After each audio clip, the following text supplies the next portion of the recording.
আসসালামু আলাইকুম প্রিয় দর্শক, আপনাদের স্বাগত জানাচ্ছি। দিল্লি না ঢাকা,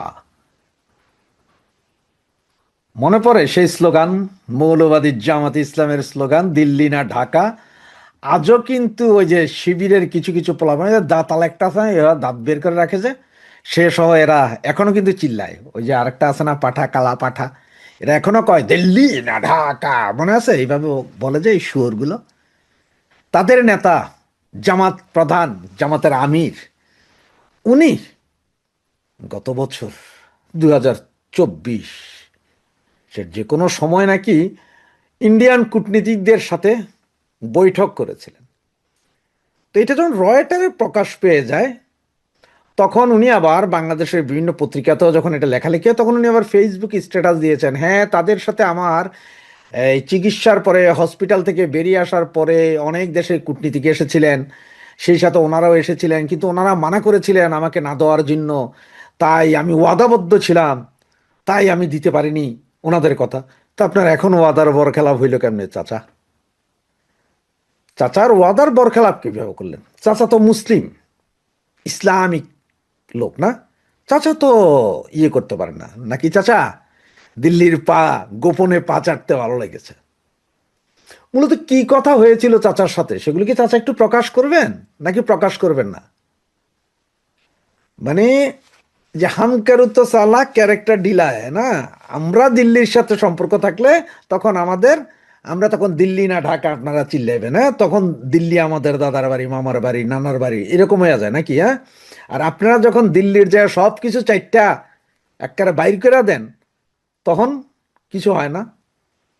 এই যে শফিকুর রহমান হারামজাদা, মূলত দিল্লির সাথে যে কথা হয়েছে সেটা হচ্ছে যে দিল্লিকে উনি অনুরোধ করেছিলেন যে তারেক জিয়া যাতে বাংলাদেশে ফিরে আসতে না পারে সেই বিষয়ে চাপ দিতে।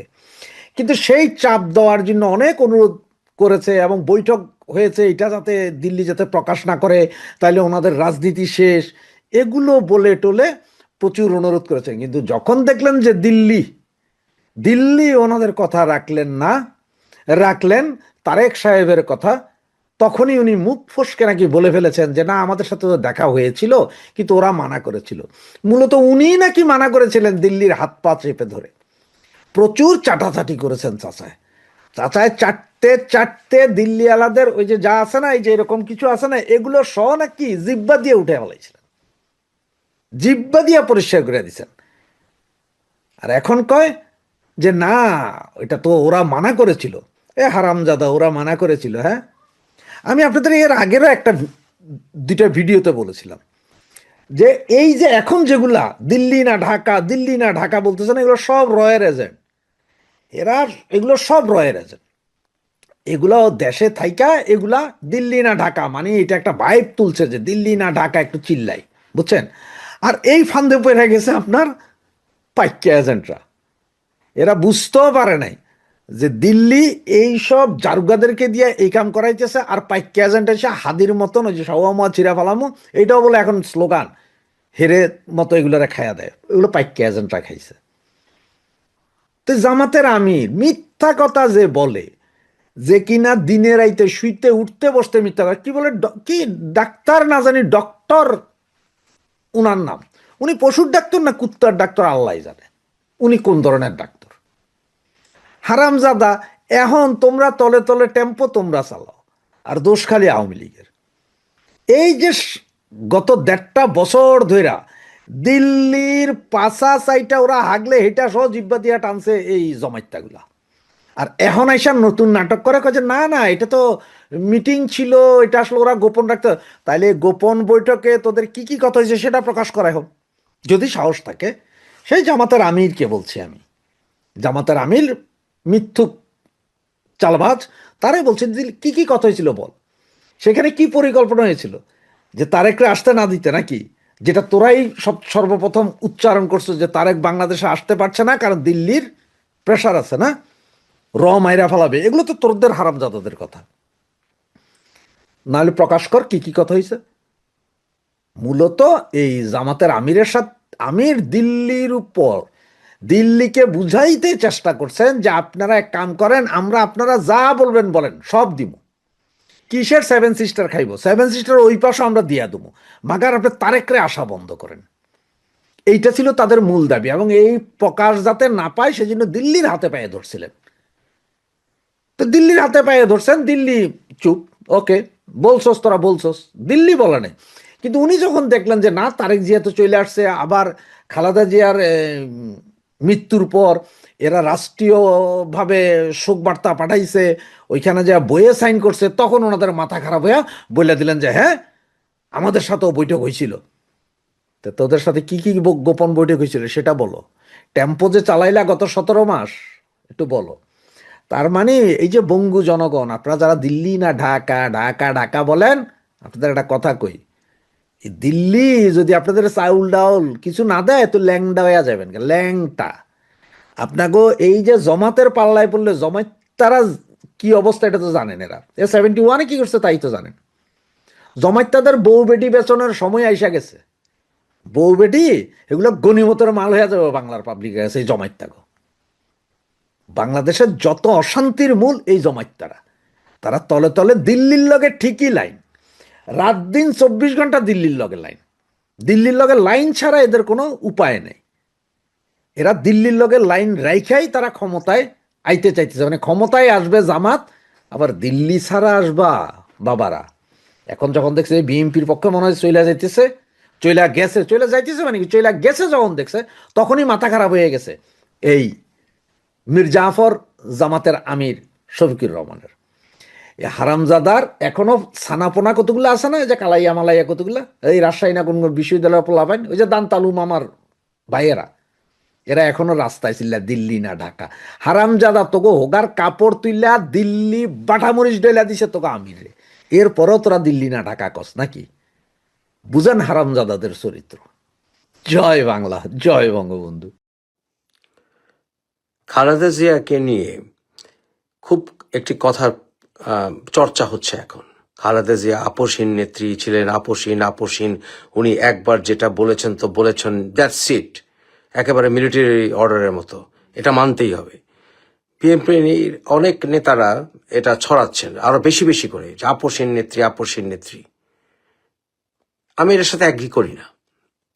খালেদা জিয়া আপসহীন ছিলেন স্বৈরাচার এরশাদের বিভিন্ন ডিমান্ডের ব্যাপারে, পাতানো ইলেকশনের ব্যাপারে, তারপরে তার ক্ষমতা থাকার ব্যাপারে, গণতন্ত্রের লড়াইয়ে উনি ওই সময় আপসহীন ছিলেন। উনি নির্বাচনে যান নাই, এর জন্য উনি সবার প্রশংসা অর্জন করেছিলেন, আমাদের সমর্থন পেয়েছিলেন, ছাত্র জনতা ওনার পাশে ছিল বেশি।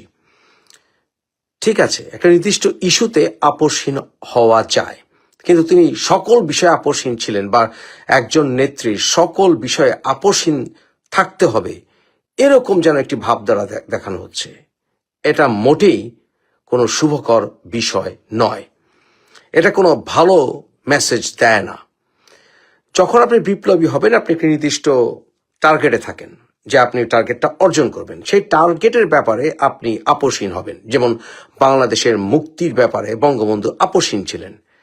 জিয়াউর রহমান উনি আমাদের মুক্তিযোদ্ধা ছিলেন, উনি যুদ্ধ করেছেন, উনি আপোষ করেন নাই সেই পাকিস্তানি বাহিনীর সাথে। ঠিক আছে, এরপর খালেদা জিয়া উনি এর সাথে সাথে গদি ছাড়ার ব্যাপারে, এরশাদকে গদি ছাড়তে হবে এই ব্যাপারে উনি কোন রকম আপোষ করেন নাই, তার আন্ডারে নির্বাচনেও যান নাই, আপসহীন একটা নির্দিষ্ট ইস্যুতে। কিন্তু এমন ভাবে এখন প্রচার করা হচ্ছে যে খালেদা জিয়া সব বিষয়ে আপসহীন ছিলেন এবং এইটাই হচ্ছে একেবারে রাইট পন্থা। This is wrong. Khaleda Zia আপোষ করেছিলেন, শেখ হাসিনা আপোষ করেছিলেন, জিয়াউর রহমান আপোষ করেছিলেন, এমনকি বঙ্গবন্ধুও আপোষ করেছিলেন। যখন কেউ দেশের নেতা হবে, রাষ্ট্রনায়ক হবে, তাকে আপোষ করতে হবে জনগণের স্বার্থে, দেশের স্বার্থে, শান্তির স্বার্থে, প্রগতির স্বার্থে আপোষ করতে হবে। অনেক সময় বাংলার একটি কথা আছে, অনুরোধের ঢেকি করতে হয়, কিন্তু আবার এও আছে যে বিপদে পড়লে আপনাকে দেশকে রক্ষা করাই হবে সবচেয়ে মূল টার্গেট। যেমন ধরুন, শুরু করা যাক বঙ্গবন্ধুকে দিয়ে। বঙ্গবন্ধু আপোষ করেছিলেন। কখন করেছিলেন? যখন মুসলিম বিশ্ব থেকে বাংলাদেশ স্বাধীনতার পরে নতুন নব্য স্বাধীন বাংলাদেশ একটি ভালনারেবল অবস্থায় ছিল, তখন বঙ্গবন্ধু আপোষ করেছিলেন। ওআইসিতে গিয়েছিলেন। ওআইসিতে উনি গিয়ে সেই পাকিস্তানে গিয়ে উনি সেই খুনি টিক্কা খানের সঙ্গে কিন্তু হ্যান্ডশেক করেছিলেন। অত্যন্ত মনে ব্যথা নিয়ে, মনে ক্রোধ নিয়ে উনি কিন্তু হ্যান্ডশেক করেছিলেন এয়ারপোর্টে। ছবিটি দেখেছেন, আর একটু সার্চ করেন যে বঙ্গবন্ধু আর মুজিব শেকস হ্যান্ড উইথ টিক্কা খান, ছবিটা পেয়ে যাবেন। যে বঙ্গবন্ধু টিক্কা খানের মতো খুনির সাথে হ্যান্ডশেক করেছিলেন দেশের স্বার্থে। মুসলিম বিশ্ব আমাদেরকে একঘরে করে ফেলেছিল, আমরা কোন রকম সাহায্য পাচ্ছিলাম না, মুসলিম বিশ্ব থেকে আমরা কোন রকম স্বীকৃতি পাচ্ছিলাম না, এমনকি সৌদি আরবও বঙ্গবন্ধুর মৃত্যু পর্যন্ত আমাদেরকে স্বীকৃতি দেয়নি। আমরা 73-74 দুর্ভিক্ষে ভুগছিলাম। তাই বাংলাদেশকে মুসলিম বিশ্বে অ্যাকসেপ্টেবল করার জন্য বঙ্গবন্ধু নিজের জেদ, অন্তরের জেদ ভুলেও উনি কিন্তু ওই যে ভুট্টোকে উনি দেশে আসতে দিয়েছিলেন, তখন ভুট্টোর বিরুদ্ধে অনেক স্লোগান হচ্ছিল বাংলাদেশে, তারপরে উনি ভুট্টোকে আসতে দিয়েছিলেন। তোফায়েল আহমেদ ভুট্টোকে নিয়ে সেই শহীদের স্মৃতিসৌধে গিয়েছিল। এছাড়াও ওই যে বললাম, পাকিস্তানে গিয়েও উনি টিক্কাখানায় হ্যান্ডশেক করেছিলেন। আপোষ করতে হয়েছিল দেশের স্বার্থে। ওই যে ব্যক্তির চেয়ে দল বড়, দলের চাইতে দেশ বড়, কে বলেছিলেন? শহীদ রাষ্ট্রপতি জিয়া রহমান। শহীদ রাষ্ট্রপতি জিয়া রহমান উনিও কিন্তু আপোষ করেছিলেন। টিএসসিতে একটি ছবি পাবেন যে যখন জামাতকে রাজনীতি করতে দেওয়া হলো, তখন ঢাকা ইউনিভার্সিটির টিএসসিতে এই নরখুনি স্বাধীনতা বিরোধী গোলাম আজমের সাথে উনি খুব মুখটা একেবারে রাগ রাগ ভাব নিয়েও উনি কিন্তু হ্যান্ডশেক করেছিলেন। কার সাথে? গোলাম আজমের সাথে। যেই গোলাম আজমকে মুক্তিযুদ্ধ চলাকালীন সময়ে শহীদ রাষ্ট্রপতি জিয়া রহমান যদি পেতেন তা তাকে গুলি করে দিতেন। সেই গোলাম আজমের সঙ্গে উনি হ্যান্ডশেক করেছিলেন। কারণ কি? কারণ গোলাম আজম ওই মধ্যপ্রাচ্যে ঘোরাঘুরি করে এবং ব্রিটেনে ঘোরাঘুরি করে, যে ব্রিটেনে অনেক যুদ্ধাপরাধী আশ্রয় নিয়ে এখনো আছে, সেই ব্রিটেন এবং পশ্চিমা বিশ্ব সহ মুসলিম বিশ্বের অনুমতি, যেটাকে বলে আপনার সাহায্য পাওয়ার জন্য, সহযোগিতা পাওয়ার জন্য, রেকগনিশন পাওয়ার জন্য, এবং মুসলিম বিশ্বে, আরব বিশ্বে বাংলাদেশিদের লেবার মার্কেট ওপেন করার জন্য উনি এই গোলাম আজমের সাথে হ্যান্ডশেক করেছিলেন এবং বহুদলীয় গণতন্ত্র এনেছিলেন। কারণ বহুদলীয় গণতন্ত্র না আনলে এই জামাতের লোকরা তখন টেররিজম করত। তাই উনি ওই গোলাম আজমের সঙ্গে পর্যন্ত হ্যান্ডশেক করেছিলেন। কম্প্রোমাইজ করতে হয়েছে, আপোষ করতে হয়েছে। বঙ্গবন্ধু যখন বাকশাল করেছিলেন, উনি কিন্তু অগণতান্ত্রিক দলগুলোকে নিষিদ্ধ করেছিলেন। গণতান্ত্রিক দল একটাও ছিল না, জাসদ ফাসদ এগুলি কোনটা গণতান্ত্রিক দল ছিল না, ওরা গণতন্ত্রে বিশ্বাসও করতো না। কিন্তু তারপরে উনি কিন্তু নিজের আওয়ামী লীগ দলকে উনি নিষিদ্ধ করেছিলেন।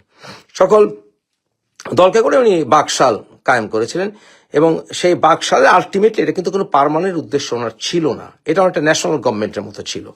এরপর আলটিমেটলি গণতন্ত্রের দিকে উনি এগুতেন। যাই হোক, তারপরে ওনাকে কম্প্রোমাইজ করতে হয়েছে। কিন্তু শহীদ রাষ্ট্রপতি জিয়া রহমান আওয়ামী লীগকেও রাজনীতিতে ফিরিয়ে এনেছিলেন, ওই যে আপোষ করতে হয়েছে। এরপরে আসেন আপনি শেখ হাসিনা। শেখ হাসিনা আপোষ করেছিলেন। এই যে বঙ্গবন্ধু হত্যার পর ইনু কিন্তু বেজায় খুশি হয়েছিল। বিদেশি সংবাদ মাধ্যমে সে বঙ্গবন্ধু যথেষ্ট সমালোচনা করেছিল এবং যে ইনু স্বাধীনতার পরে বঙ্গবন্ধুকে অনেক জ্বালিয়েছিল, সেই ইনুকে সাথে নিয়ে উনি রাজনীতি করেছিলেন। কারণ কি? মৌলবাদীতে ঠেকানোর জন্য, এটা ওনার মেন টার্গেট ছিল। এরপর খালেদা জিয়ার বিরুদ্ধেও উনি কিন্তু এই জামাতিদের সাথে রেখেছিলেন। আপোষ করতে হয়, এইটাই রাজনীতি। রাজনীতিতে সবসময় আপোষহীন হলে হয় না। খালেদা জিয়াও রাজনীতিতে উনি আপোষ করেছেন, কে বলে করেননি? উনি স্বাধীনতা বিরোধী যেই জামাতিদেরকে উনি দেখতে পারতেন না, যার স্বামী কিনা মুক্তিযোদ্ধা ছিল, সেই জামাতের সাথে কিন্তু উনি জোট করেছিলেন। করেন নাই? কে বলেছে আপোষহীন ছিলেন না? উনি আপোষ করেছেন। করতে হয়, রাজনীতিতে করতে হয়, ঘাটতারামি করতে হয় না। এই জামাত মানুষের ভালোবাসা কেন পায় না অধিকাংশ মানুষের? কারণ 71 সালের ব্যাপারে তারা উনিয়ে বিনিয়ে ফিনিয়ে তারা ওই তাদের যুদ্ধাপরাধীদের ব্যাপারে তারা আপোষ করতে চায় না। তারা বলতে চায় না স্পষ্ট যে তারা মতিউর রহমান নিজামী, গোলাম আজম এরা সবাই মানুষদেরকে খুন করার বাহিনী তৈরি করেছিল, স্বাধীনতার বিরুদ্ধে ছিল। স্পষ্ট করে তারা বলে না, ইনিয়ে বিনিয়ে সিনিয়ে। এর জন্য এই দলটি সাধারণ মানুষের ভালোবাসা পায় না। পায় যারা ইতিহাস জানে না তাদের, এই ইল্লু পিঙ্কুদের পায়। আমরা যারা পড়াশোনা করি, আমরা যারা ইতিহাস ঘাঁটি, তাদের ভালোবাসা পায় না। তাই আপোষহীন বিষয়টা বাদ দিয়ে দেন। আপোষ করতে হয়, বিপ্লব হিসাবে না করলে হয়। এবং আমার মতো আমরা যারা বিপ্লবী, আমরা রাজনীতি কেন করতে চাই না? কারণ রাজনীতি করতে গেলে ভাই আপোষ করতে হয়। এটা পারি না, কোন দলকে ছাড় দিতে পারি না, কোন নেতাকেই ছাড় দিতে পারি না। ভুল করলে নিজের দলের নেতাকে সমালোচনা করি, নিজের দলকে সমালোচনা করি, আপোষ করতে পারি না। এর জন্য রাজনীতিবিদ হলে আপোষ করতে হয়। আমাদের মতো বিপ্লবীদের জন্য আপোষ করতে পারে না বলেই রাজনীতিতে আসার আগে 10 বার চিন্তা করি।